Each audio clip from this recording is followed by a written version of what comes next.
Salut les voyageurs! Aujourd'hui on se retrouve pour parler du chapitre 979. Un chapitre très bon dans l'ensemble où on a l'occasion de revoir les Mugiwara dans leur rôle habituel et avec leur caractère et personnalité qu'on aime tant. Un retour des Mugiwara réunis qui me fait fortement plaisir vu que ça fait des années qu'ils n'étaient pas tous réunis et surtout l'arrivée de Jinbei pimente la chose. Toi cher voyageur qui passe par là, je te vois. Abonne-toi pour faire partie de l'aventure Lokpose et voyage à nos côtés pour atteindre la dernière île, Lofthel. Ah oui, activez la cloche si ce n'est pas encore fait. Comme je vous l'ai dit dans d'autres vidéos, je vous prépare de très grosses vidéos tellement que je ne sais plus où donner de la tête. Je compte sur toi cher voyageur pour aimer la vidéo avec ton acquis du likement si la vidéo t'a plu. Sans plus tarder, commençons la vidéo. Le début du chapitre nous fait prendre conscience qu'Orochi ignore la situation actuelle et pense que les rebelles ont été repoussés grâce au message de Kanjuro et à leur plan d'envoyer 3 navires de Kaido pour faire couler les rebelles. C'était sans compter que les rebelles avaient des alliés de taille, les Mugiwara entre autres, et que le plan d'Orochi est tombé à l'eau. L'Alliance a donc pu mettre les pieds sur Onigashima, ni vu ni connu, grâce au déguisement fourni par le magasin de Kin. Pouvoir de son fruit du démon qui a permis aux rebelles d'être entièrement changés en passant par une porte faite par son fruit du démon. Comme l'avait deviné Kinemon, Kanjuro n'était pas encore arrivé au château de Kaido pour prévenir Orochi de la situation. C'était donc un gros avantage pour l'Alliance qui a pu avancer sans se poser de questions. Le raid a commencé sous le signe de la stratégie de l'infiltration. Tandis que Kinemon dirige le bataillon Est, Denjiro lui mène le bataillon Sud. Le nombre d'hommes excède 5000 grâce à la libération des prisonniers de la Flower Capital par Denjiro, anciennement connu sous le nom de Kyoshiro le Somnolent. Les autres fourreaux rouges sont dans le sous-marin de l'or et tous avaient pour cible le château de Kaido. Kanjuro, qui n'était pas encore arrivé à destination, était perdu sur Onigashima vu que c'était sa première visite. Les sous-fifres de Kaido le prennent pour un ennemi et ne le laissent donc pas s'expliquer. Il essaye donc d'avancer seul de son côté sans aide extérieure en ayant Momonosuke en otage. Momonosuke aperçoit alors un petit katana par terre et regarde vers Kanjuro. Il n'est plus l'enfant peureux qu'il était. Son regard nous fait comprendre que malgré son jeune âge, il est bien au courant de ce qu'il se passe, va se passer et de ce qu'il doit faire en tant que fils d'Oden Kozuki. Momonosuke Kozuki, le dernier de sa lignée. Les ennemis font la fête, ne sachant rien de ce qu'il se trame sur l'île, pensant célébrer l'union entre Orochi et Kaido, mais également entre Kaido et Big Mom. Place aux Mugiwara qui sont plus stylés que jamais. Ils sont à la traîne pour ne pas changer et n'ont toujours pas pris la route. Franky sort alors 2 véhicules du Sunny, le numéro 4 Kurosai et le numéro 5 Brachio Tank. Franky remarque alors que Luffy n'est plus là. Il demande alors à Jinbei où il est et on apprend que Luffy a suivi Kid pour les arrêter vu qu'ils ne connaissent même pas le plan de Kinemon. Une information qui a suscité l'énervement des autres Mugiwara qui sont sûrs que ces derniers vont se faire remarquer et donc tout faire foirer. Jinbei alors ajoute que Zoro s'était fait aussi cette réflexion et qu'il a donc décidé d'aller retrouver Luffy pour lui dire de se faire discret. Cette information, elle a suscité les larmes des autres Mugiwara qui ont perdu espoir, sachant pertinemment que Zoro allait se perdre en chemin. Usopp, accompagné de Nami, Carrot, Chopper et Shinobu sont montés dans le tank et Sanji au-dessus, vu qu'il n'avait pas le choix. Franky propose alors à Robin de monter avec lui sur le Kurosei, mais Brook prend sa place. Robin et Jinbei sont donc ensemble et vont marcher vers le château de Kaido. Quel plaisir de les voir à deux. J'aime leur duo et j'espère qu'on aura plus de scènes avec ces deux-là. Un duo qui va se rapprocher du duo Franky-Robin, donc des duos avec les plus âgés de l'équipage, et ça fait plaisir. Jinbei dit clairement à Robin qu'il compte bien jouer un rôle de premier plan dans cet équipage et je comprends totalement son ambition quand on voit le respect qu'il a pour son capitaine, Luffy. C'est alors qu'ils se rendent vers le château qu'on aperçoit une ombre de quelqu'un les suivre, mais qui est-il? J'y reviendrai plus tard. La suite du chapitre se concentre sur les Tobiroppo qui ont été à la rencontre de Kaido. On a droit à une double page bien stylée avec en premier plan les 6 Tobiroppo et Kaido dans le fond. Au final, Black Maria est juste une humaine de grande taille, donc ni une géante, ni une sirène. Kaido dit alors aux Flying Six qu'il voulait les présenter à Big Mom, mais que ça a tardé parce qu'elle est encore en train de se changer. Quel plaisir de savoir que Big Mom a décidé de prendre du temps pour se faire belle comme une enfant. Ça me rappelle quand Otama l'avait aidé à se changer et à se coiffer quand elle avait perdu sa mémoire.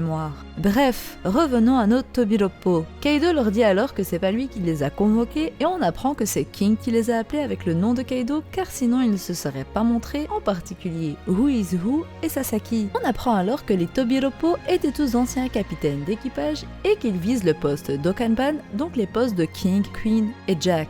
Dans cet équipage, tu peux grimper la hiérarchie tant que tu es le plus fort, comme le dit Who is Who, viser le poste de commandant est tout à fait légitime. Kaido demande alors à King pourquoi il les a convoqués. Ce dernier répond qu'il a eu vent du problème actuel de Kaido et qu'il avait sûrement besoin d'eux. On a droit à une introduction d'un nouveau personnage, Bao Huang, qui a le smile de l'écureuil volant. Cette dernière est, on va dire, la secrétaire de Kaido. Ce dernier lui demande donc le programme du jour et on apprend donc qu'ils attendent l'arrivée de l'équipage de Big Mom et dès qu'ils seront là, les empereurs Kaido et Big Mom vont annoncer la création de la plus puissante alliance pirate du monde, la leur. À la fin de la soirée, Kaido fera même une annonce très importante. Une annonce qui, selon Kaido, créerait de la confusion au sein de l'équipage s'il la faisait maintenant. Kaido continue en disant au Tobiroppo que leur mission est de ramener son fils Yamato qui a disparu. Black Maria réenchérit en disant que c'est un défi de taille et demande si l'annonce importante a un rapport avec le petit Yamato, ce à quoi répond positivement Kaido. Who is Who demande alors quelle serait la récompense de ramener Yamato en vie. Kaido répond alors qu'ils auront le droit d'affronter Anokaban.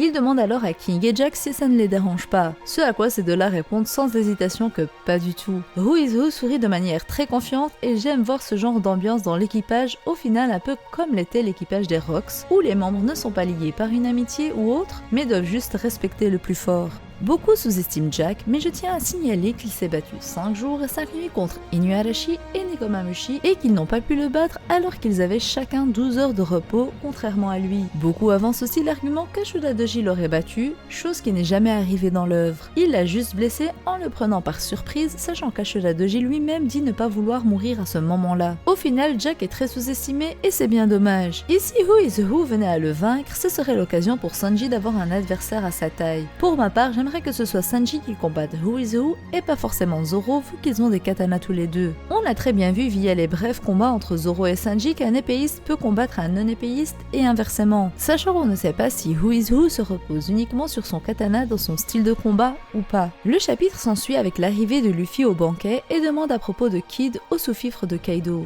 Il voit plein de nourriture appétissante et reçoit sur lui de la soupe d'haricots rouges. Luffy entend donc les subordonnés de Kaido parler de cette soupe disant qu'ils en ont trop fait et que du coup ils la font tourner pendant le banquet. Sauf que selon eux, ça ne passe pas avec le saké et donc ils la jettent par terre. Jusque là, rien de plus énervant que d'habitude, jusqu'à ce qu'ils parlent de la balancer à Okobore, le village des restes, en disant que les habitants la lécheraient à même le sol en les remerciant. Luffy se rappelle alors de l'expression d'Otama qui a mangé cette soupe pour la première fois de sa vie à ses côtés pour son anniversaire et que pour elle, un bol de cette soupe était un festin. Bien évidemment, ça a mis Monkey D. Luffy en colère et sa colère est justifiée. Malheureusement, c'était prévu que Luffy ne reste pas discret bien longtemps. Du coup, après cet événement, il est sûr qu'il va se battre ou plutôt détruire ses sous-fifres pour leur faire payer leurs actes et paroles. Le chapitre finit sur ça, mais revenons donc à Yamato, le fils de Kaido. Selon moi, il est sûr et certain qu'il s'agit de lui qui suivait les Mugiwara à l'entrée d'Onigashima. Après tout, s'il a disparu, c'était peut-être pour fuir, et quel meilleur moyen de fuir que de se rendre au port. Il a donc pu assister à la scène où les Mugiwara battent les gardiens de la porte sans problème, et ça a sûrement suscité sa curiosité. Comme je le disais dans la review précédente du chapitre 978, Zoro va se perdre, c'est sûr, et pour moi il va sûrement être le premier à rencontrer Yamato. Et ainsi, les combats contre les Tobiroppo commenceront de cette manière. Au final, selon moi, les Tobiroppo n'auront même pas l'occasion d'affronter Anokaban vu que Yamato décidera de rester avec les Mugiwara. Plus on parle de ce dernier, plus je pense qu'il va s'allier aux Mugiwara. Black Maria a également parlé de Yamato en disant le petit Yamato, une appellation qui a suscité mon attention. Est-ce que Yamato serait vraiment jeune ou alors Black Maria serait plus âgé qu'il n'y paraît? Yamato pourrait être inspiré du prince Yamato Takeru ou appelé également le prince Osu. Il est considéré comme un héros légendaire japonais et est le troisième fils d'un empereur.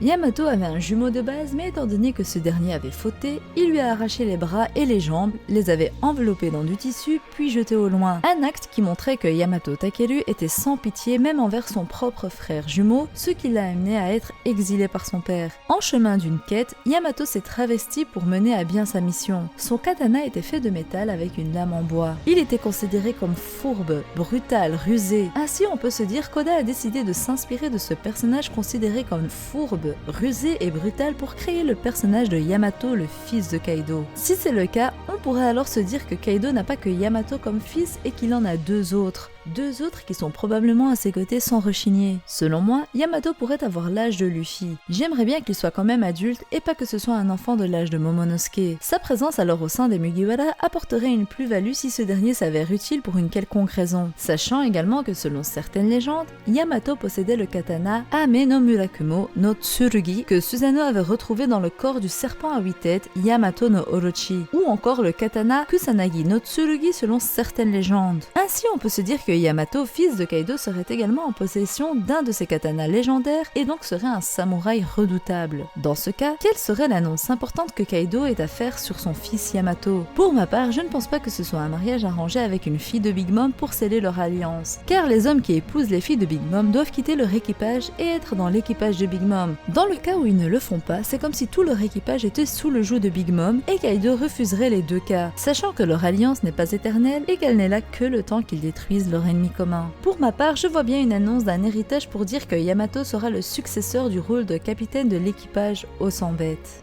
Dans tous les cas, j'ai hâte de voir ce que nous réserve Oda. On devra patienter 2 semaines avant d'avoir le prochain chapitre, mais ne vous inquiétez pas, entre temps vous aurez l'occasion de voir mes vidéos. Et si vous n'avez pas encore regardé la super vidéo sur Shanks, je vous invite à aller la voir, le lien sera en description et à la fin de la vidéo. Dites-moi ce que vous avez pensé du chapitre et de la vidéo en commentaire, et surtout si la vidéo vous a plu, likez-la avec votre acquis du likement. Je compte sur vous. Sur ce, je vous dis à la prochaine et d'ici là, portez-vous bien, bye.